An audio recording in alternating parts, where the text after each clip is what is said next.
Hi, everybody. We're so glad that you are all able to join us today.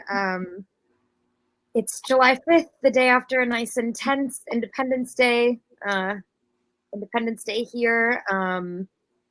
Those of us that are affiliated with the PLP study group here in DC have put together a presentation today so that we can discuss prison abolition, which we believe is a necessary part of a new world under communism. So I'm Sai, and I'll be introducing us to this concept.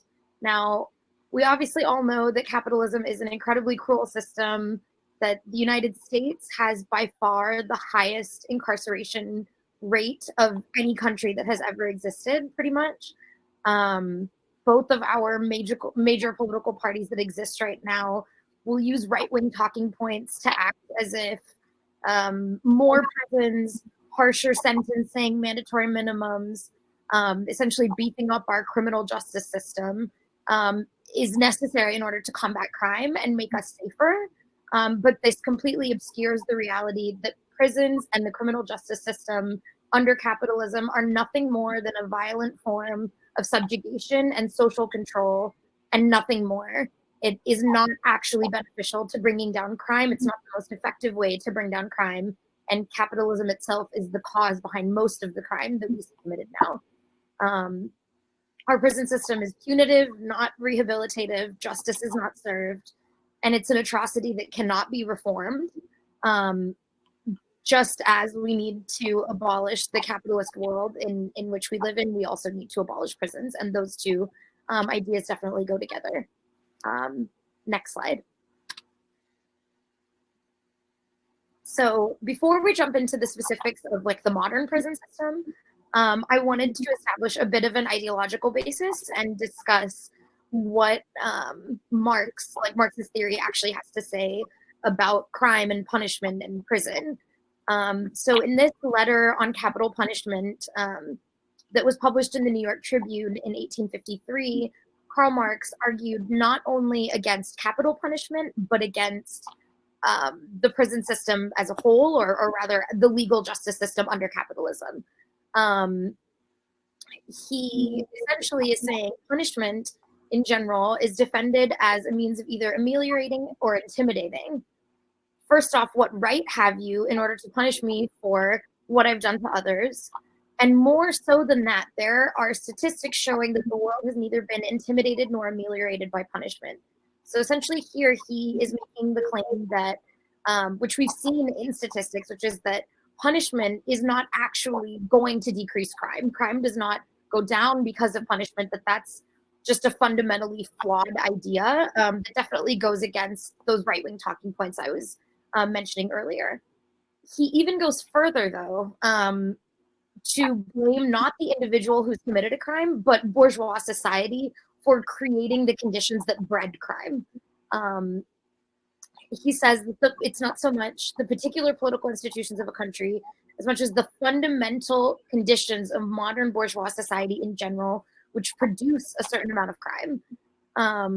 Now, if these crimes observed on a great scale are showing the regularity of physical phenomena, as in the actual conditions of society in producing those effects, is there not a necessity for deeply reflecting upon an alteration of the system that breeds these crimes, instead of glorifying the hangman who executes a lot of criminals to make room only for the supply of new ones? Now, capital punishment isn't as common in the United States as it once was, but it is still an atrocity that exists. And moreover, while Marx is addressing capital punishment here specifically, he is criticizing the entire legal system and believes that stealing someone's labor from them by imprisoning them from years is also just as unjust and useless. So as leftists, we outright reject the notion that prisons are helpful or necessary. We have evidence that they're not, and that society's failures are to blame for crime, not individuals, and therefore all of society needs to adapt in order to rectify the system. Next slide. So extrapolating like Marx and Engels' thoughts on crime, the Marxist perspective really starts with the idea that capitalism is criminogenic, which means that it creates crime, for a couple of fundamental reasons. First off, that capitalism encourages competition over cooperation, self-interest over working towards the public interest or towards the needs of a community. Also, that it encourages consumerism and materialism, striving to try and get material things that maybe you don't even need or that you can't afford. But that is something that we're all pushed to do. When you add that in with the fact that capitalism generates massive inequality and poverty, it obviously leads to conditions in which people are being deprived of resources and opportunities, not just in their lifetimes, but for generations, and see nothing but violence and exploitation. And so naturally, that results in crimes of many different kinds, violent crimes, property crimes. Now, the next point is that the bourgeois maintain its class domination and exploitation by the system of criminal law. It's primarily a method of social control. As I've mentioned, it's not actually rehabilitative or helpful in addressing crime. Property rights, private property rights, are among the most securely protected rights in our legal system. When you compare that, say, to the rights of workers or labor unions, which are practically non-existent, obviously this system, to its core, it is trying to protect capitalist interests. And even in the way that we punish people now, equivalent recompense is the idea that you pay back the damages by serving a certain amount of time in a prison sentence, and that time is literally depriving people of the value of their labor. It's just another form of exploitation and stolen labor by depriving people of their freedom. Now, all classes commit crime, but only the marginalized are really punished. Because the elite are involved in being able to make these structures in the first place, obviously they are not punished to the same extent. White collar and financial crimes, for example, the 2008 financial crisis, the actors that hurt millions upon millions of people were not prosecuted, and if they were, you're serving 2 years in a cushy prison, while people on nonviolent offenses or minor petty crimes spend years and years in jail. So only the marginalized really suffer the effects of the criminal justice system. And in fact, if you think about it, most of our presidents, all of our presidents, are war criminals. And that type of violence is considered completely justified and okay within this capitalist system, while people who have objectively caused way, way less harm and damage are punished extensively. Next slide. So I won't go into this too much, but this is just a web to show the way that many of these different aspects are connected. The basic facts, which are essentially that the way that our society is set up breeds this inequality and encourages crime to happen, and then disproportionately punishes the marginalized for the way that they react to these unfair conditions that have been placed on them. It's all so interconnected to capitalism that it is impossible to really conceptualize abolishing prisons without also overthrowing the capitalist system as well. Next slide. So this is a quote from Angela Davis, who is a Marxist that wrote the very important "Are prisons obsolete?" Prisons do not disappear social problems, they disappear human beings. Homelessness, unemployment, drug addiction, mental illness, and illiteracy are only a few of the problems that disappear from public view when human beings contending with them are relegated to cages. It's far less expensive to put people in these jails, and in fact is even more profitable when you consider the entire prison industrial complex that has come up around it, and it doesn't address the actual social ills at all. And so in a communist world, we would be focused on remaking that world as a whole. Now, to discuss the actual realities of our current prison system and how it came to be, I hand it over to Frank. Thanks, Sai. So I'm going to be talking a little bit about the demographics of prison and the history of how we got here. So right off the bat, next slide, we have the largest prison population in the world at 2.3 million people incarcerated. 40% of these prisoners are black, despite blacks making up only 13% of the population. 39% of these prisoners are white, despite whites making up 60% of the population. 10.4% of these prisoners are women. I mention that because women's incarceration rates, even though that looks relatively low, have been rising faster than men's for decades. Women's current prison population is 10 times what it was in 1978, whereas men's prison population right now is 5 times what it was in 1978. Next slide. By crime, 21% of people are in there for a drug offense, 41% are in for violent crime, 17% are in there for a property crime, 20% are in jails for pretrial detention, 2% are held for immigration and customs, and just to flag really quick, that 2%, even though it seems small, you have to remember that's 2% of 2.3 million. That's 42,000 people being detained just because they don't have their papers. Next slide. Before. One more before. Okay. So the question, yeah. So keep moving forward. Next one. Okay.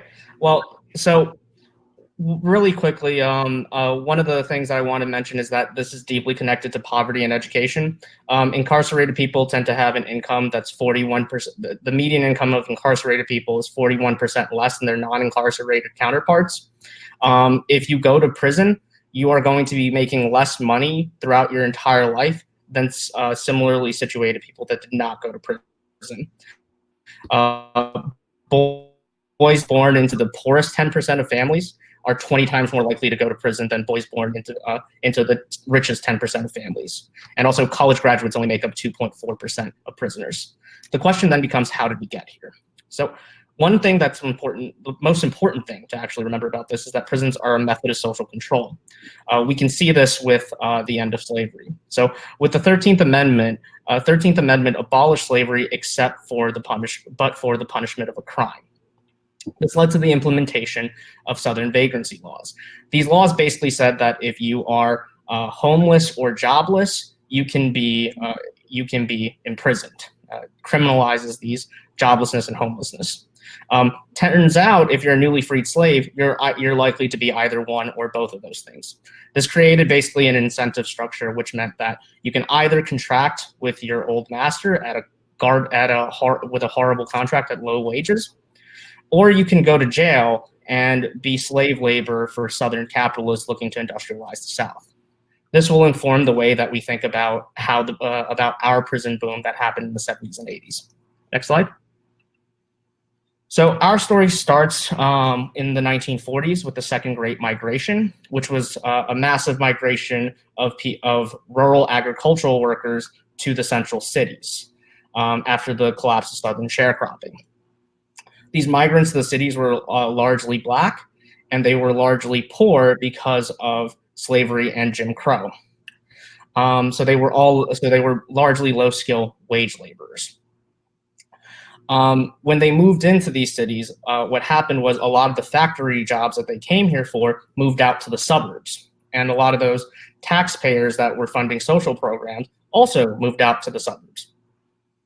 So the low-skill wage laborers in these cities started suffering very high unemployment during these times without any social safety net, which led to the dissolution of communities.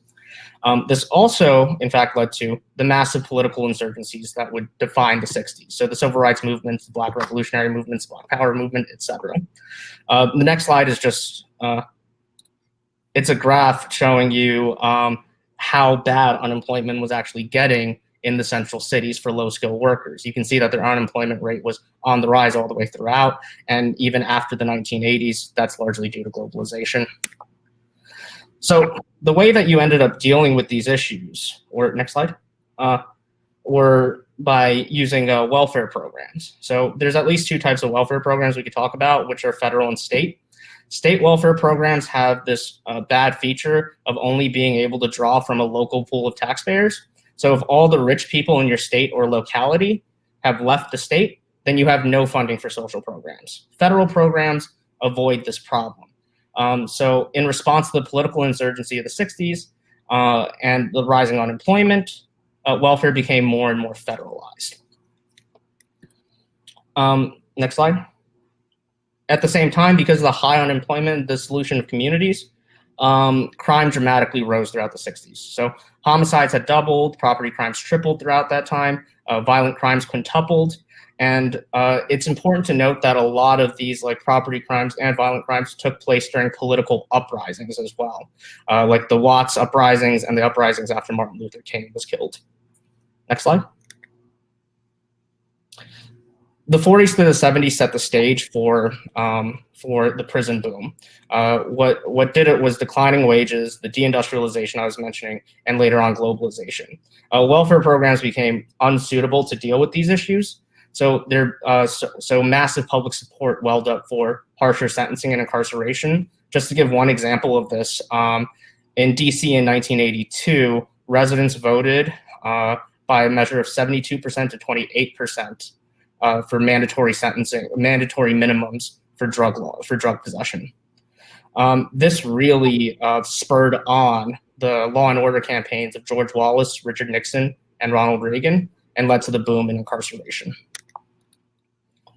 The way that we should, so what should all of this tell us? Well, it tells us the way that we should think about this is that it's a method of social control. Because it became harder to sustain welfare programs, it became cheap. It also is cheaper to incarcerate people. They defunded welfare and ratcheted up incarceration. So people will tend to tell you that it costs $40,000 to incarcerate a person, but $10,000 to educate a child. It's really important to know that even at the high rate of incarceration that we have today, you're still only incarcerating 1% of your population. If you have to educate people, you have to educate everybody. So the difference isn't between paying $40,000 and $10,000. It's between paying $40,000 once and paying $10,000 100 times over. At the same time, this was led by many capitalists because welfare also, even when it got, especially when it got cut, became tied to very harsh work requirements. You have to be out there, you have to be looking for a job.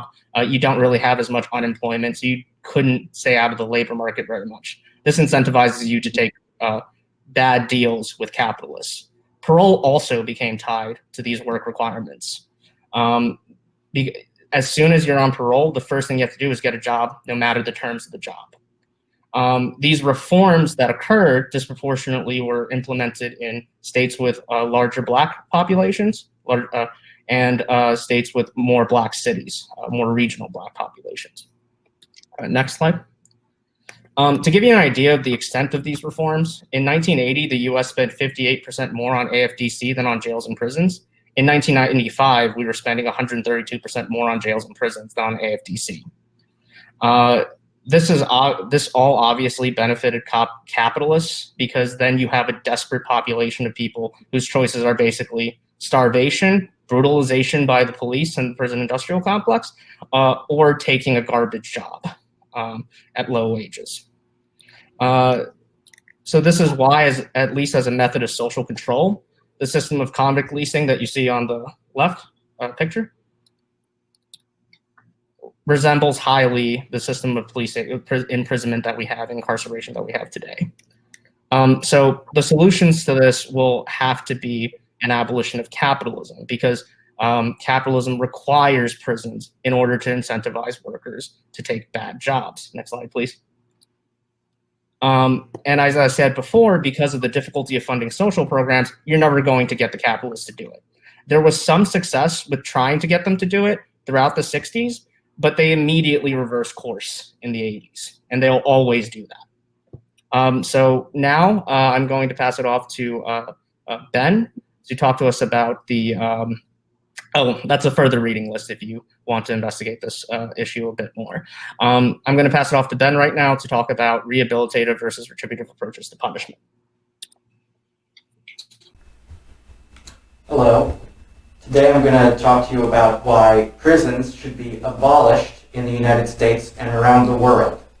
But before I talk about that, I'm going to take a step back and talk a little bit about the economic system of feudalism and crime and punishment under feudalism. Now, under feudalism, you had a little bit different structure than we have today. You had the ruling class, which was royal families and nobility who owned property. You had the serfs who toiled to produce goods and food for lords and kings. And you also had a warrior class, knights, for example, to act as enforcers for the ruling class and presented a threat of violence to be used in case of peasant uprisings to protect property and safety of the ruling class. Under feudalism, there was an incredible amount of poverty. There was limited production, and combined with lavish lifestyles of royalty and nobles, and huge amounts of resources that were allocated to military and war efforts. This should all be sounding a little bit familiar to how we live today.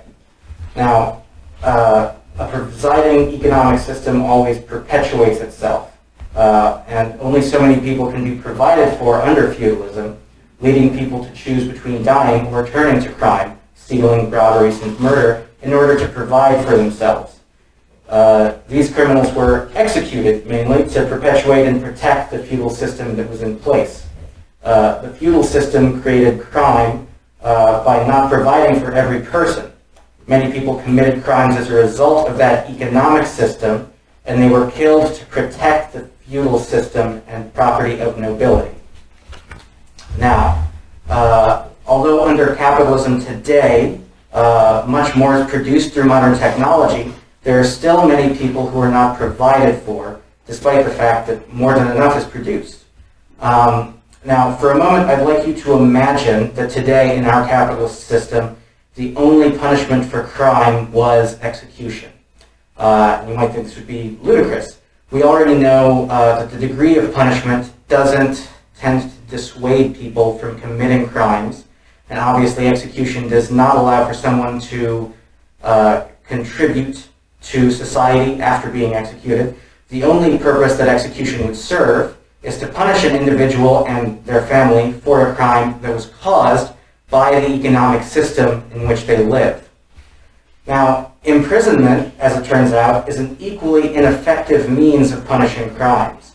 Being imprisoned, in addition to being terribly cruel and traumatic, is not an effective deterrent from crime, as the possible time in prison does not reduce the frequency of that crime. The imprisonment neither improves the lives of those it is levied against, nor does it reduce the chance of further crime. In fact, it does the opposite on both counts. Citizens returning from being incarcerated are less able to find work to support themselves and their families, and much more likely to commit further crimes, and in many cases more severe crimes, in an attempt to support themselves. But from the perspective of capitalists, even though imprisonment serves no function for the working class, it has several benefits to the capitalist class. It creates enormous profits for prison companies and companies who utilize prison labor for dramatically less than minimum wage. It creates a population of increasingly desperate workers whose labor can be super exploited. It succeeds in furthering racial disparities by nature of the justice system's over-policing, overcharging, and over-conviction of black and brown workers. And it serves as a ready solution to quell any political rebellions that might arise to challenge the capitalist power structure, as it did during the civil rights movement, the anti-Vietnam War movement, and as it is now in the working class response to police terror and brutality in the United States. Just as in the past, the system of justice under capitalism serves not to protect the vulnerable, but rather to react to crimes created by an economic system and to perpetuate and protect an immoral system of resource distribution. The truth is that the only rational way to react to the crimes we see today is to replace capitalism with a system that provides for all workers and doesn't spur people into desperate acts to secure basic needs. I'm sorry that I couldn't be with you today, but I wanted to record this to help out with the program. Thank you very much. Hello, everyone. What I'm going to talk to you about is the activity that's happening behind the wall. The fact that people who are currently in prison aren't just there passively. They are not, absolutely are not just devoid of political consciousness. This consciousness is happening. Fight back behind the wall is happening. But what's needed is exposure to an understanding of that capitalism has to be smashed in order for the whole prison industrial complex to come to an end.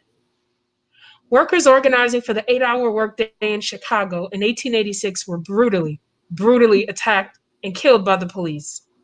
The leaders were arrested and eventually hung, becoming an inspiration for workers all around the world to fight for that cause. May Day, the International Workers' Holiday, is celebrated currently worldwide, and it came about as a militant remembrance and response to these workers being killed by workers who call for the fight back against labor exploitation under capitalism. And this continues. The Scottsboro Boys, who were wrongly convicted for raping 2 white women in 1931, became a worldwide cause in the fight against racism. This fight back was spearheaded by the International Communist Movement. In the 1960s and 70s, the rebellions at Attica, the imprisonment of George Jackson, Angela Davis, Assata Shakur, the Panther 21, and other members of the original Black Panther Party made clear that prisons can be centers for organizing against capitalist repression.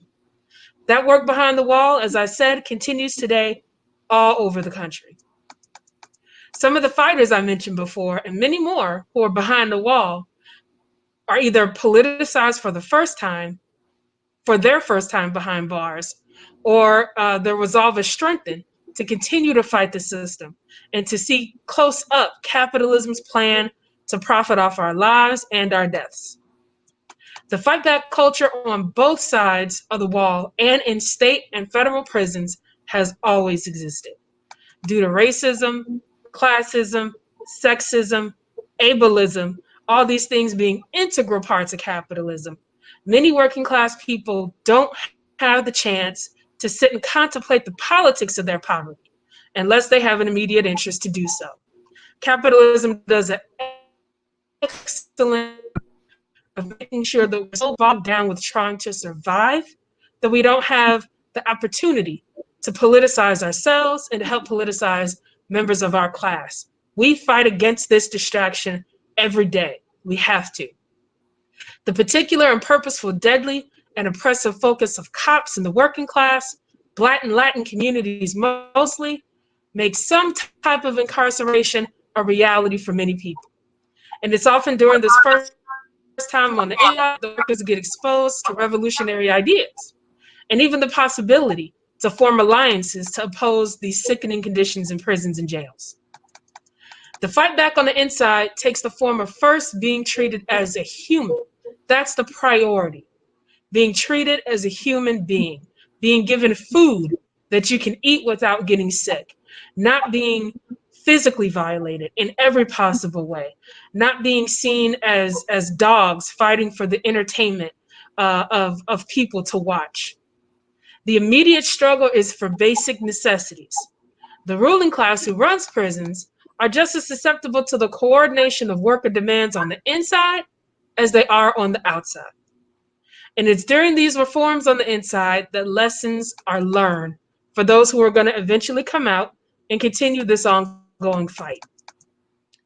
This politicization, although it's very important and it contributes to the fight to expose the hypocrisy and the lies of the prison industrial complex, it doesn't automatically mean that workers are being won to internationalist revolutionary communism. It certainly doesn't mean that they're automatically being won to progressive labor party. All workers are subjected to the same pulls of individualism, some form of nationalism, opportunism, sexism, ableism, just bad capitalist influence ideas all around. Our work as members of Progressive Labor Party isn't made any easier because people have been on the inside. Work in this area should definitely focus particularly on learning about and sharing fact-based information on how the prison industrial complex continues and more harshly enforces abusive capitalist values. We have to learn about how this system works ourselves. That's not to say we have to volunteer to go to prison. Some of us, it's not avoidable. This is capitalism. You could go to prison for outdue parking tickets that you can't pay. The goal, though, is to make ourselves a part of people's lives as they transition to the outside. Workers who are coming out of prison, who have a firsthand view of the hypocrisy of the system. The chance to fight with these workers who have just come out of incarceration exists in just about every state. We have to approach this work with the same seriousness and commitment as we do other forms of mass work that we're all involved in, that we all should be involved in.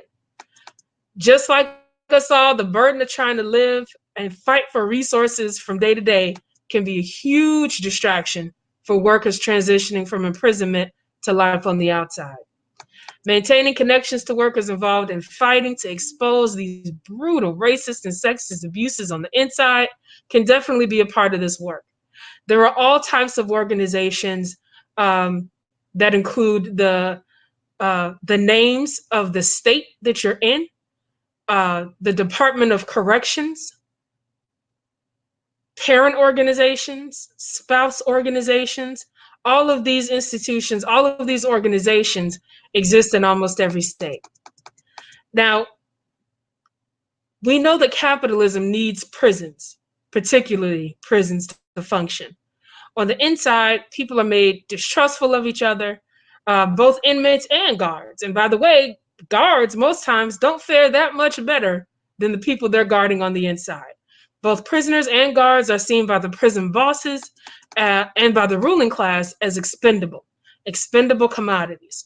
We can see under the current pandemic of COVID-19 that is made even more deadly by the ruling class, prioritizing its profit over people's lives, prioritizing its power over the protection of people who are supposed to be working for them.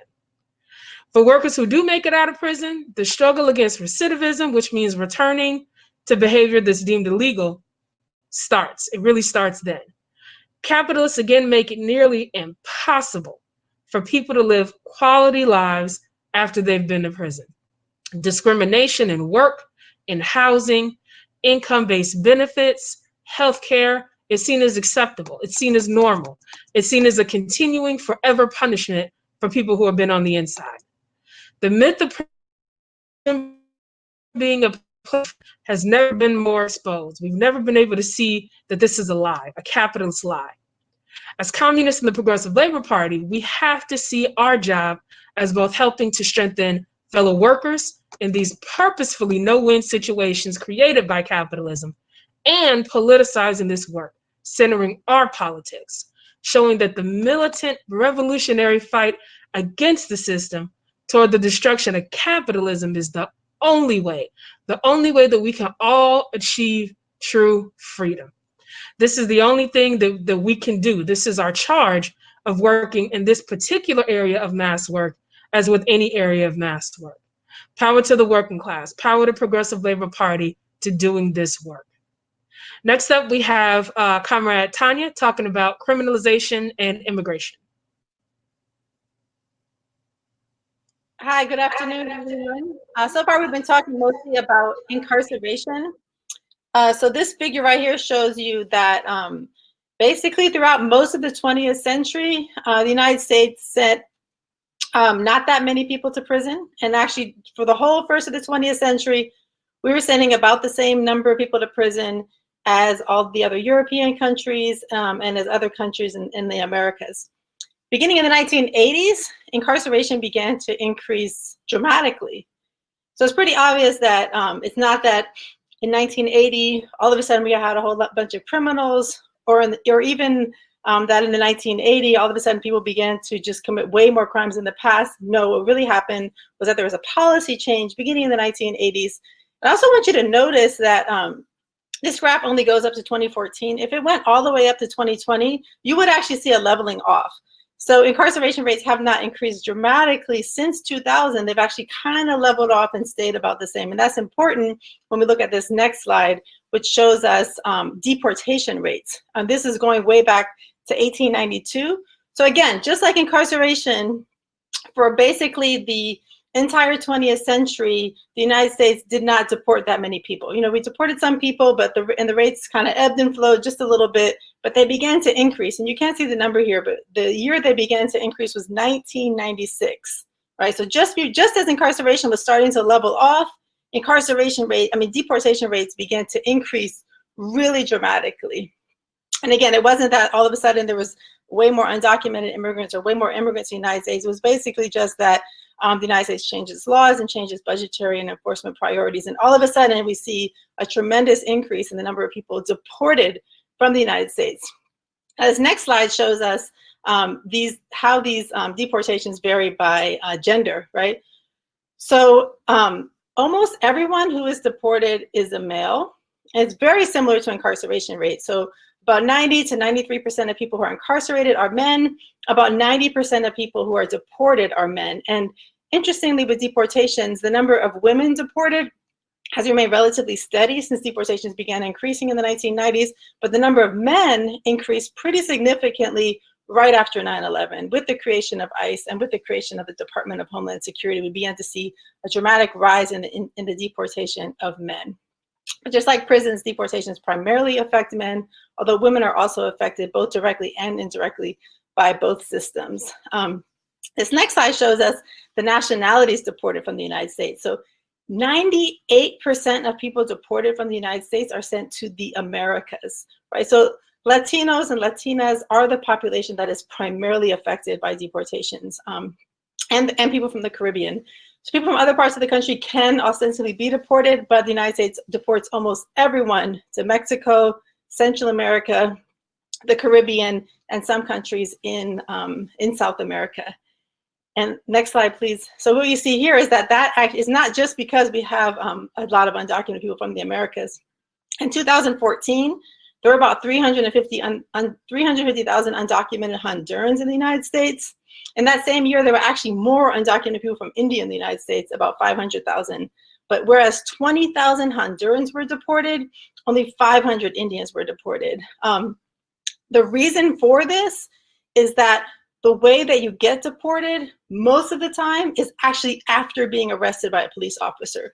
So most of the time when someone living in the United States is deported from the United States, it's almost always subsequent to a police arrest. So the disparities that we see in terms of policing, in terms of criminal law, we see the exact same disparities in terms of policing in immigration law when we look at Latinos, right? So Latinos are more likely to be policed than people from Asia, people from Europe. So we see those numbers translate into very high rates of deportation for Central Americans, Mexicans, Caribbeans, and for some South Americans. Next slide, please.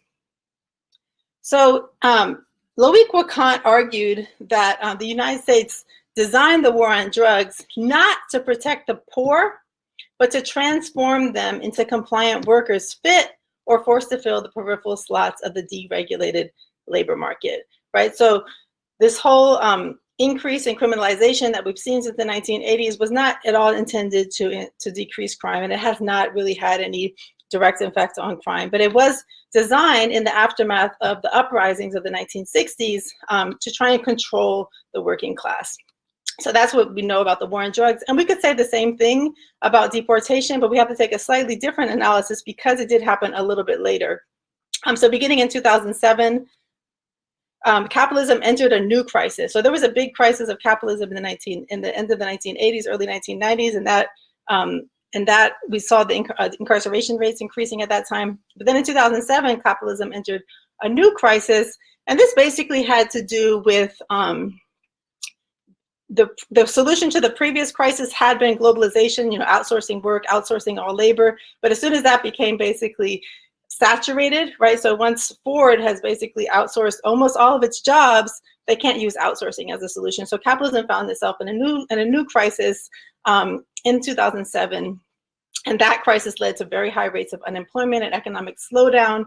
And particularly in the 2007 crisis, the housing industry was affected most dramatically. And as you probably know, Latino men, a lot of them, or the construction industry, a lot of Latino men work in that industry. So the 2007, we saw a reduced need for male immigrant labor because of the slowdown. And that immediately after that, we began to see a very large increase in deportation. So this next slide shows you what these deportations look like if we parse them out, right? So as I said, we saw those deportations going up beginning in 2003. And what we see beginning in 2008 is an increase in what we call interior removals. So those are people that are deported who are living in the United States. These are not people just deported at the border who are trying to come in, but people who are living in the United States being deported in very large numbers. And that happened right after the 2007 crisis. And that was basically the first 4 years of the Obama administration were the highest numbers of deportation ever seen in the history of the United States. During a second term, they went back down. But again, these 2003 numbers are already like way off the charts when we look at the rest of the 20th century. And the numbers under Trump really have not changed very much. And that just basically has to do with kind of the inefficiency of the bureaucracy having reached its peak efficiency in 2009, and then not really, and also police departments cooperating a little bit less with immigration agencies. But we still see these numbers, even though they look steady throughout this whole chart, just remember these are way off the charts as compared to any other previous moment. So we're still in this moment of mass deportation. So next slide. So next question is, well, who profits from deportation? Can we think about deportation happening more because of a profit analysis? Next slide, please. Someone mentioned earlier private prisons. Now, it would be hard to argue that private prisons are the primary motivating factor for prison expansion, because only 5% of people who are incarcerated in prison, state or federal prison today, are actually in private facilities. But it's not the same with immigration. 75% of ICE detainees are housed in facilities run by private companies. The vast majority of them are in either GEO Group or CCA, and those companies have seen dramatic increases in their stock portfolios. So I wanted you to remember that first slide where I showed you that incarceration rates began to kind of level off beginning in the early 2000s, and that caused serious problems for GEO Group and CoreCivic, which at the time was called Corrections Corporation of America. And so those companies were about to go under in the beginning of the 20th century because incarceration rates were no longer increasing. And as you know, the survival of big corporations depend not just on profits, but on increase in profits.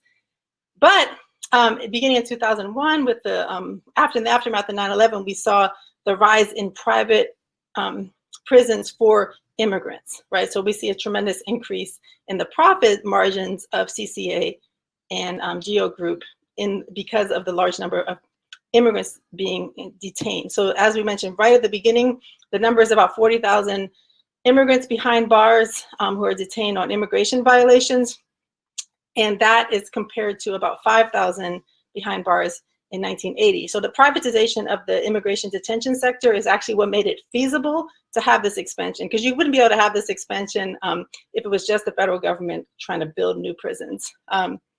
So last thing I'll say, next slide, it's just that there's one other factor in terms of the capitalist expansion, and that is that deportees serve as a cheap flexible labor after they're deported. So since we are deporting so many people that can speak English, that live in the United States for a long time, oftentimes when they're deported, they are working in these has at wages way less than they would get in the United States. They might get, if they're lucky, $300 a month to work in these call centers, and the call center sector has doubled in Mexico, Dominican Republic, and Central America in the past 10 years. So last slide, please, Sean. It just shows you that basically both incarceration and deportation are forms of capitalist state repression, and they're both exacerbated by racialized and gender discourses about who to fear, a politics of fear which is promulgated by politicians. They're both enhanced in the context of a global financial crisis or a local crisis, local uprisings, and corporate profits also play a role in both forms of state repression.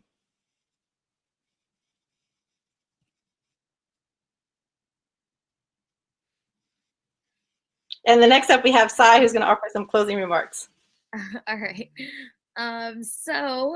We obviously today, thank you to everybody for really illuminating us on like the many, many ways in which our criminal justice system and its many arms and ways in which it operates are, just travesties essentially that entrench and enforce some of the most violent parts of capitalism in society. But we wanted to end on maybe a potentially slightly more positive note, which is what does the alternative look like? what does justice under communism look like? And again, I want to turn to a quote this time by Friedrich Engels, because I think that he really sums it up quite well. Dealing with crime in a communist world would likely be vastly simplified, which is a little ironic because it would be because society would not only be managing individual aspects of social life, but social life as a whole in all of its aspects. So we would be eliminating the contradiction between individual man and all others, counterpose social peace to social war. We put the axe to the root of crime. Essentially, one man's benefit is no longer coming at the expense of another's burden. Exploitation in the sense that it exists now would no longer be the function of society and the structure of society. And therefore, in a system that is so much more just inherently, crime would decrease and become a lot easier to deal with. Crimes against property would cease of their own accord, where everyone receives what he needs to satisfy his natural and spiritual urges, where social gradations and distinctions cease to exist. Next slide, please. Essentially, a better system in a world under communism, crime decreases not just because property obviously ceases to exist, private property no longer exists, but more importantly, because everybody's needs are being met. And so the preconditions that cause most crime to happen, for the most part, would no longer be an issue.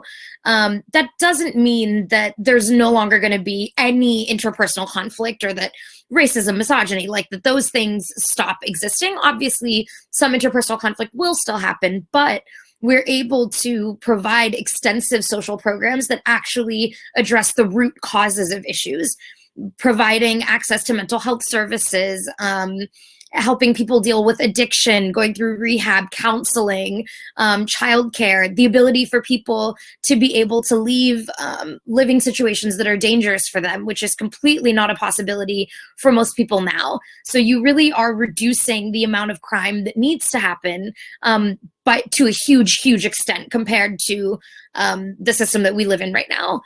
Now, in order to deal with those crimes that, yes, those genuine transgressions of social boundaries that will happen, the model will be restorative and transformative justice, not the punitive system that exists now. So the focus will be on rectifying and addressing harm, rather than arbitrarily attempting to punish people for crimes based on legal statutes that were developed only to suppress and subjugate communities. So in a transformative or a restorative justice system, the victim, the perpetrator, and the community are involved in a mediation process. So the victim actually is able to get a say in what they need to be able to process what they went through, and have their input essentially in how someone that has harmed them will rectify that harm. This also means that the perpetrator is able to make amends and genuinely reintegrate into society if they are able to improve from whatever crime it is that they committed. Sending someone to jail does not mean that they are even really understanding or making up for whatever harm they might have caused if it was a genuine crime, not just a property crime. But in a restorative justice model, instead of just sending people to prison, it looks like genuine accountability with community involvement, and it looks different for every situation, essentially. In order to be able to achieve this, as I've said before, and I think as has been really made clear, we're not going to be able to effectively do this under a capitalist society. We need a revolution. We need to build power towards prison abolition, not reform. Reform right now is in order to ameliorate terrible conditions, and that is necessary, but the real goal is revolution and overthrow of capitalism as a whole, not just of the prison system. And with that, we open it up to take comments and questions from all of you.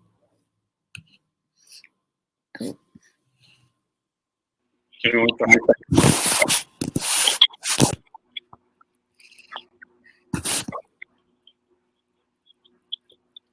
right.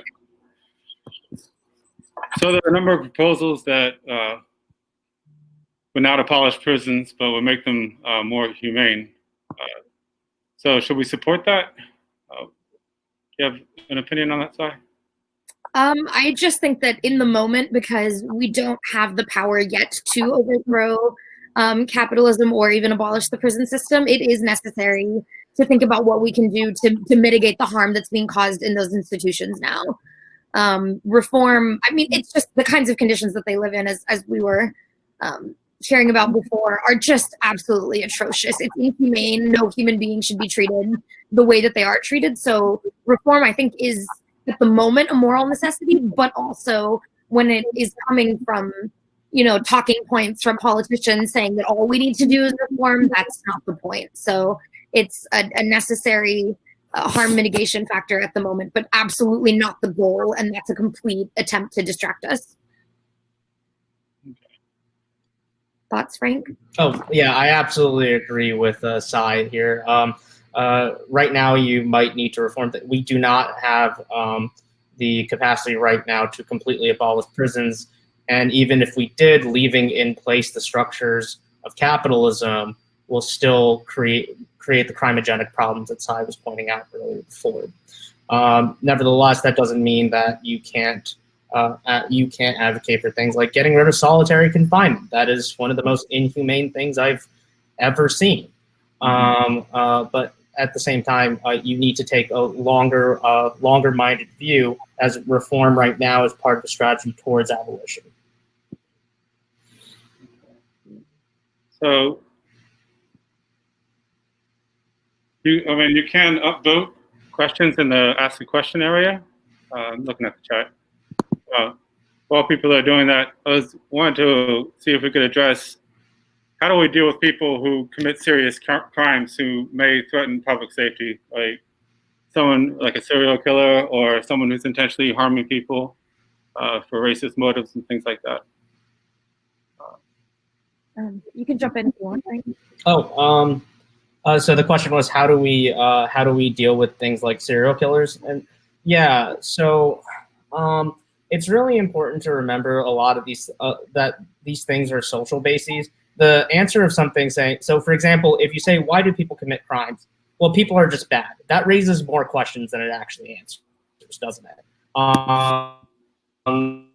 So like what actually does answer these questions are actual explanations of like, well, the social bases of the disintegration of communities, certain types of families feeling this quite badly, poverty, unemployment, and the factors that we talked about today. So in a sense, the question might be a bit misplaced. Not to say that like you'll get to a clean transition to communism immediately. You might need to, you will definitely need to transition, right?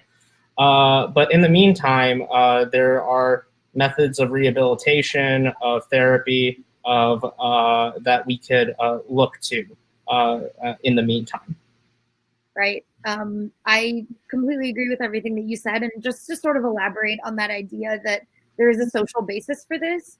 Serial killers don't just become serial killers overnight. It's usually, I mean, many serial killers, from the little creepish amount that I've read, suffered from, severe abuse as children, often not to say that, there is necessarily a link between mental health and violence, but many of them do have untreated mental health issues. A lot of violent people, I mean, that's where it's stemming from. And so if you're able to cut off those causes before it results in a person that is a menace to society, I think that you just reduce that to a huge extent. That's not to say that there aren't some people out there who are legitimately sociopaths. And I think that is something that on a community by community basis, depending on if they, seem reformable or not, that you figure out what you do with that situation.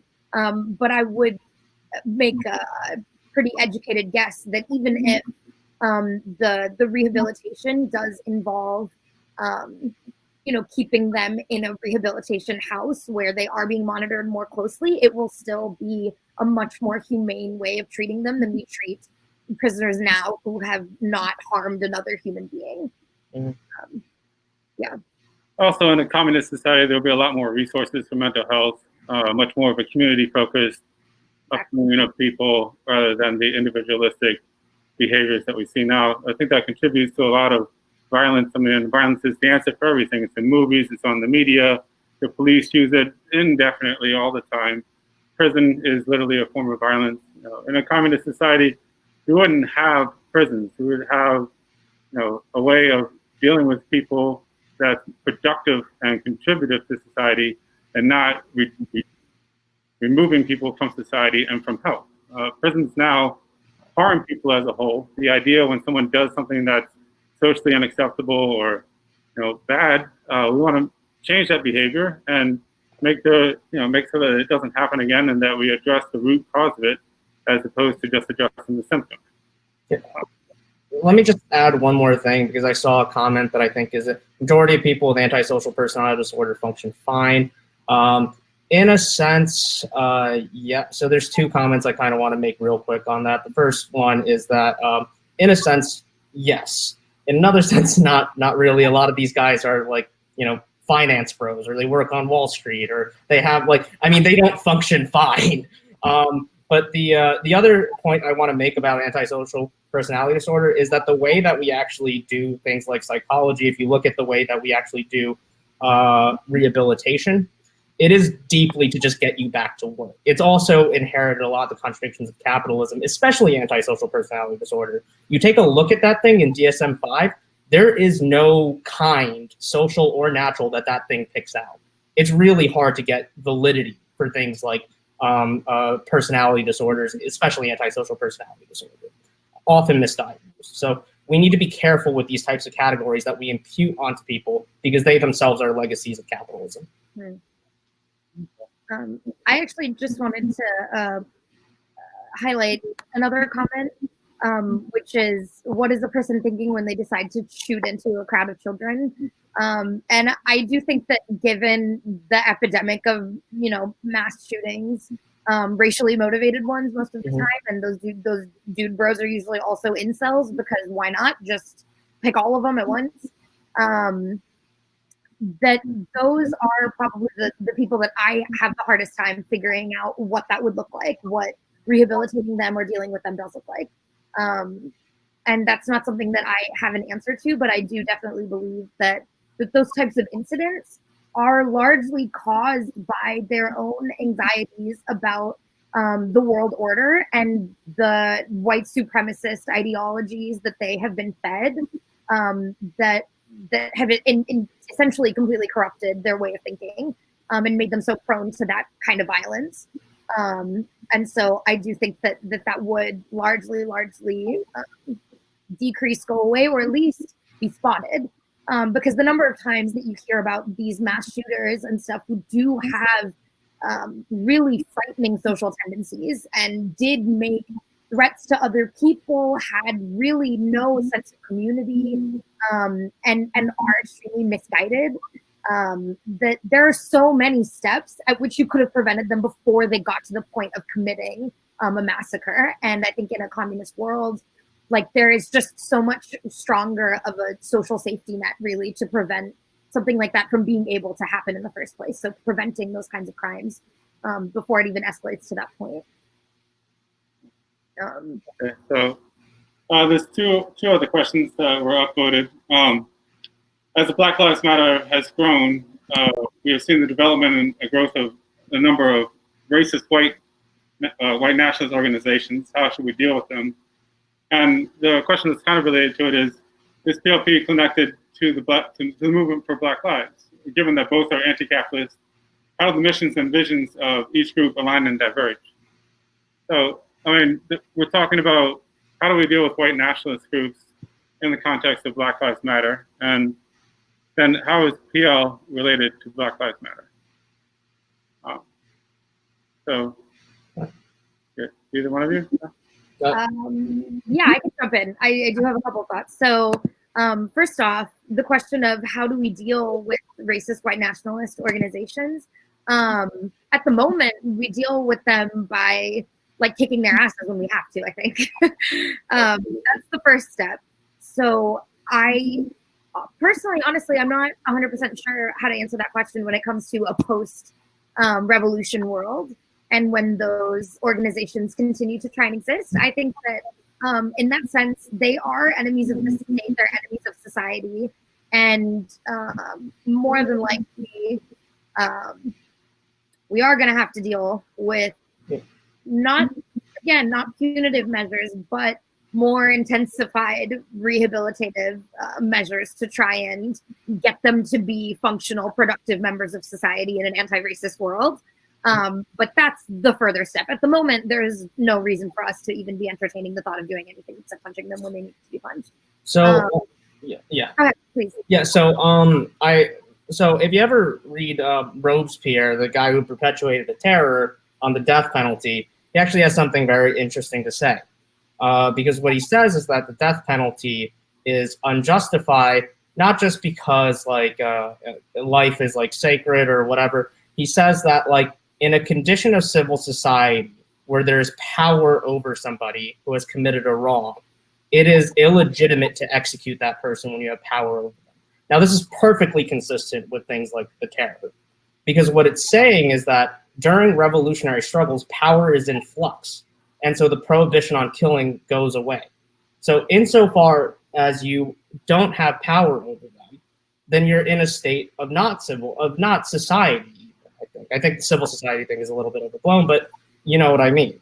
And so like once you do have power over these people, then it becomes possible to implement rehabilitative measures. I want to point out that these things aren't impossible. You have things like the Truth and Reconciliation Committees of South Africa, criticize them however you will. You also have like one case I was reading about earlier was the rehabilitation of the last Chinese emperor. Now this is a guy who, like, when he took the throne as a toddler, but he's rehabilitated as a 50-year-old war criminal, right? And he was successfully rehabilitated because he didn't have power. He didn't have access to anything that could like put him on the throne or anything like that. So we were able to deal with it much easier. Yeah, I think that's a really good point and a much more elegant way of framing that distinction between the now and post-revolution, why those ideas of how we would approach them are different. When it comes to the question about is PLP connected to the movement for Black Lives, they are both anti-capitalist, howdy the missions, diverge and align. I actually think that the Black Lives Matter, anti-police brutality, I mean, really just anti-police, anti-prison movement that's happening right now is maybe slightly less explicitly anti-capitalist. It is the underpinning of everything that they believe, and I'm seeing more and more of an understanding that you can't disconnect those ideas of capitalism and racism, that they are so intertwined in this hellhole country. But I believe that, I mean, PLP is obviously supports that same struggle and sees that struggle as a part of the greater struggle for revolution that we need to be building power towards. And I think, I mean, and this is completely just a personal belief, I am protesting about as often as I can manage to, because I think that right now is a really important time for us to be building our community organizing power. Because everyone who is out there in any capacity is ripe for radicalization. I think that I've seen more people having conversations about pushing the envelope in terms of what they really believe than I ever have before. Because even just 5-6 years ago, when this movement was kind of starting in the public consciousness, it was totally liberal. Oh, let's get body cameras, let's get citizen oversight boards and all that crap that we know means absolutely nothing. And now, more and more, I think you often will hear these chants that start out where they are explicitly just anti-racist, that's the focus, but it very quickly pivots to anti-capitalist rhetoric. And I think that that's really an important thing that's happening right now, is connecting those two. So very quickly, there are a few responses to what I was saying that I think I would like to address. I think Peggy says, once workers take power, there will be a long period of suppressing counter-revolution, not suddenly power over everybody. Peggy, I totally agree with you.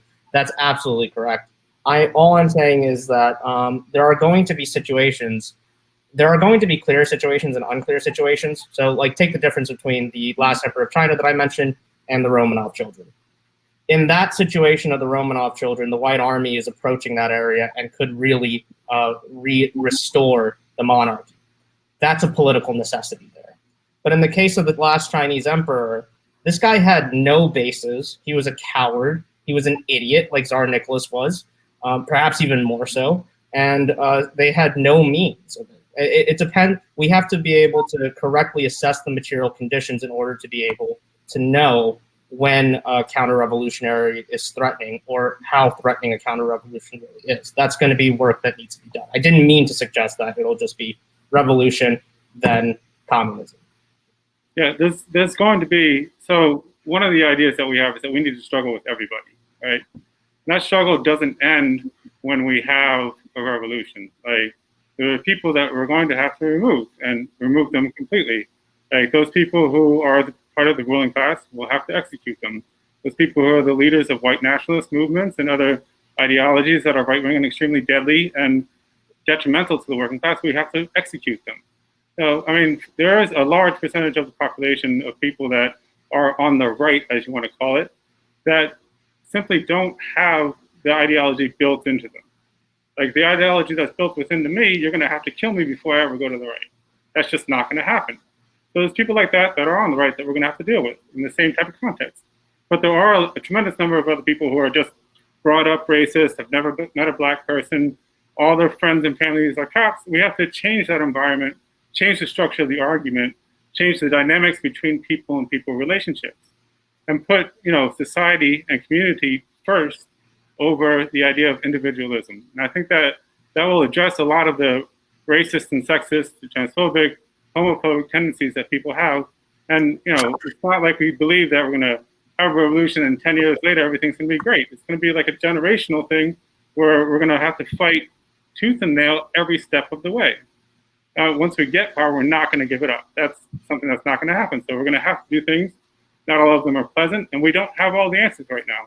There's no way that we could, because we're not in that situation yet.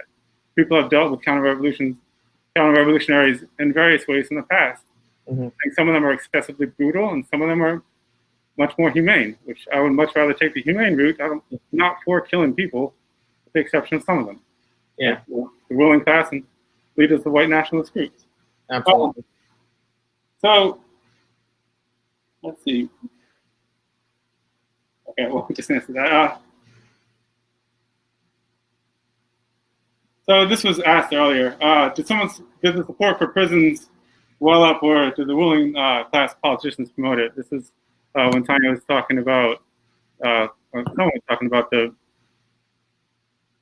uptick, or Frank, you're talking about what happened in DC in 85 or 82. 82. Sorry, what was the question again? I didn't hear that. Sorry.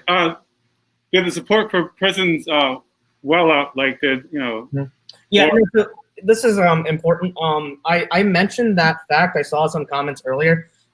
It was both, right? Obviously, the relationship between the top and the bottom in terms of the power structure is going to be interactive. So, it started out with support for prisons, like public opinion being highly for prisons and or for like law and order, quote unquote. And then politicians co-opted it and took it even further, which then drove a lot of people to be more law and order like. Of course, this took place under like a racialized discourse. You can track people's opinions on whether or not they think law and order is a problem by whether or not, like almost perfectly, by whether or not they think like black people are lazy.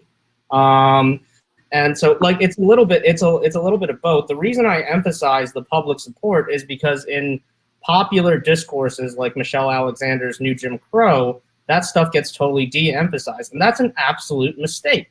Because if you can't be honest about the fact that people wanted these things and made a mistake, they're never going to learn from it. All right, so did you want to say something, Sarah?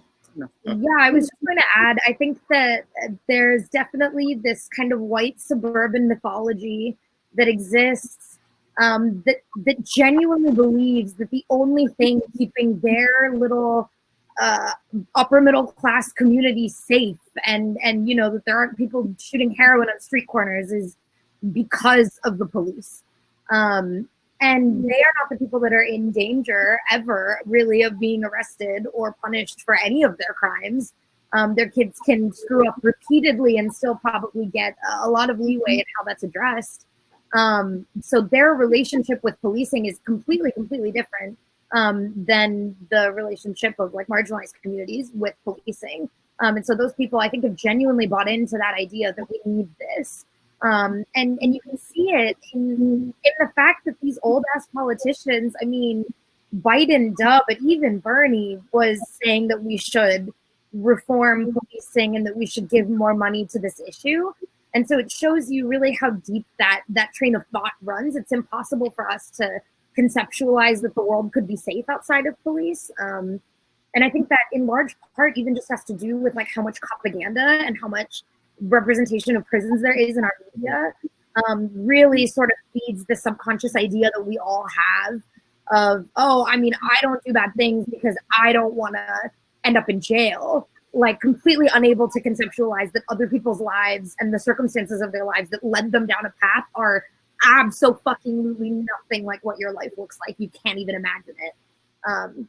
And I think that that's something that often gets lost in these conversations. I've noticed is just people talking past each other because they cannot even imagine how differently someone else's circumstances are like.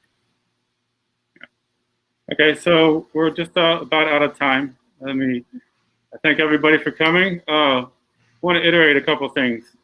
A, capitalism exists, and therefore prisons exist, and therefore the police exist. And by those two things, which are always causing harm to our communities, to our fellow working class brothers and sisters, it means that the root cause of this is capitalism, and we must destroy capitalism. The only way to really destroy capitalism is by building a militant, multiracial, unified movement to smash capitalism once and for all and establish a communist society. We believe that we need a party to do this, and the Progressive Labor Party is that party. If we didn't answer your questions or you feel like you want to follow up with us, please follow up with whoever invited you, or visit our website, plp.org.